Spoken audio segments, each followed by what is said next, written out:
Is Kevin Love going to go to Golden State? This has been a rumor that's been simmering not just this offseason, but over the last couple of years. San Francisco Chronicle put out an article, and they said this: the Warriors have been flirting with the idea of adding Kevin Love for years. This goes back like 4 or 5 years.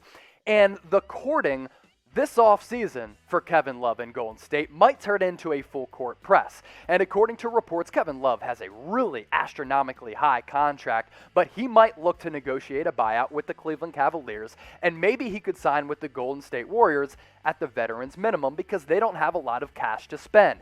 Here's what the San Francisco Chronicle had to say about Love. His skill set, fit so perfectly with what the Warriors wanted to do. They chased him as a possible trade acquisition in the summer of 2014, but when consultant Jerry West threatened to quit over Klay Thompson's inclusion in the deal, the trade was dead.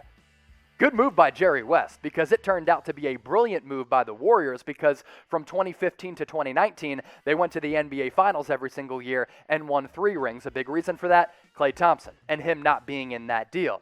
Let's look further into Kevin Love.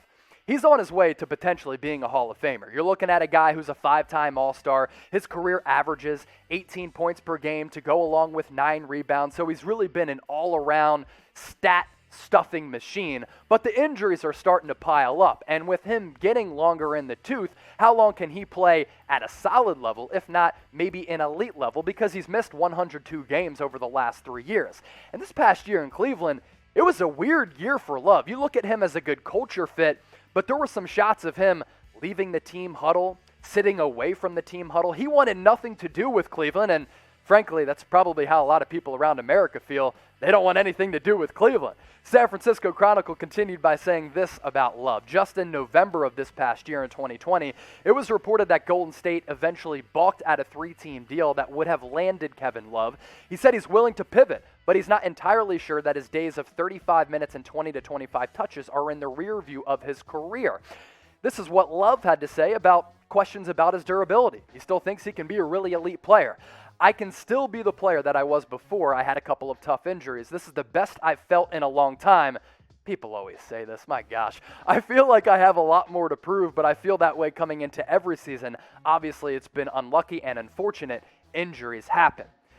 This is what I want to say about any good player when they're in a disastrous situation, especially with a team that has no hope.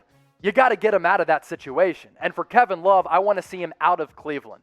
Put up so many amazing numbers with the Timberwolves. He goes to Cleveland. He wins a ring with LeBron James coming back from 3-1 in that masterful finals performance. He guarded Steph Curry with that potential game-tying or game-winning 3.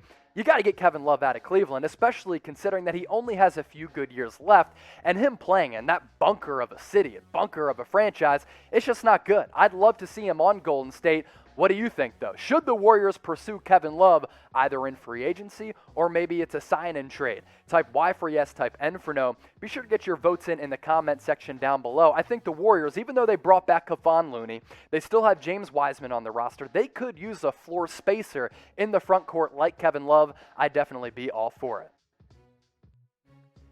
Hey, Warriors fans, make sure you're subscribed to Warriors Today and help get us to 19,000 subscribers. We're getting closer and closer to hitting that mark. Let this be your Warriors offseason go-to spot for everything going on with the Dubs. Free agency, trade latest. We bring you the latest Warriors news and rumors. We continue to trot out NBA draft prospect profiles leading into July's NBA draft.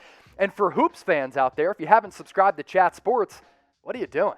We are almost at 250,000 subscribers as we continue to grow like crazy as a company. Here at Chat Sports, we cover the NBA as a whole. We also bring you the latest NBA free agency news and rumors, and we do live shows like this one. So go to youtube.com/chatsportstv and help get Chat Sports to 250,000 subscribers. Is it inevitable that Kelly Oubre Jr. is going to leave the Warriors and sign elsewhere in NBA free agency? Looks as though, with the comments that he made to Chris Haynes on a recent podcast, that is going to be the case. The Warriors, Joe Lacob, Bob Myers, kind of panicked in trading for Kelly Oubre after Klay Thompson has torn his Achilles, leading into last year. And Oubre's experience with Golden State, it was really up and down throughout 2020 and 2021. His playing time fluctuated. His numbers were up and down. Toward the end of his tenure with the Warriors this past year, he was coming off the bench, and he told Chris Haynes, I wasn't about that life. I didn't enjoy that experience at all. In fact, he was pretty salty about it. And I think these quotes point to Kelly Oubre wanting to go elsewhere and sign with another team in NBA free agency. Here's what he had to say to Haynes, when Haynes asked him about his role with the Warriors. I don't even want to speak and elaborate on much on that situation about coming off the bench, but all I'll tell you is that it put a fire in my heart. It added more fuel to the fire. Being 25 years old, the way that my career has been shaping out, the growth that I've shown in my career to go from the 15th pick to continuously have my numbers grow each and every year, to have a year where my opportunity is lessened, and then as the year goes on, I'm put into this category of trying to shape out the future of the organization when I haven't been given a fair opportunity to show what I can do on a large scale. Yeah, it is unfair. I'll tell you what, Warriors fans, those quotes, if you're looking for Oubre to come back, doesn't seem to bode well for him returning. Those quotes seem like they're coming from a guy who is gone. He's outie. Also, is Kelly Oubre worth it? If he's coming off the bench because Klay Thompson, let's hope that he comes back off that Achilles and ACL injury that he suffered in consecutive seasons, is Kelly Oubre worth $15 to $20 million annually as a role player?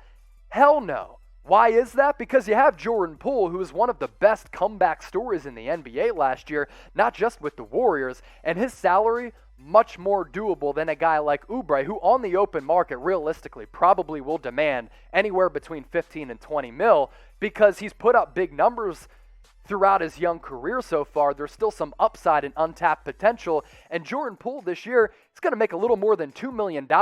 Let him be your go-to scoring option off the bench, not a guy like Kelly Oubre, who you'd have to pay $15 to $20 million to. Also, there's this. Warriors have a lot of offseason questions with that roster.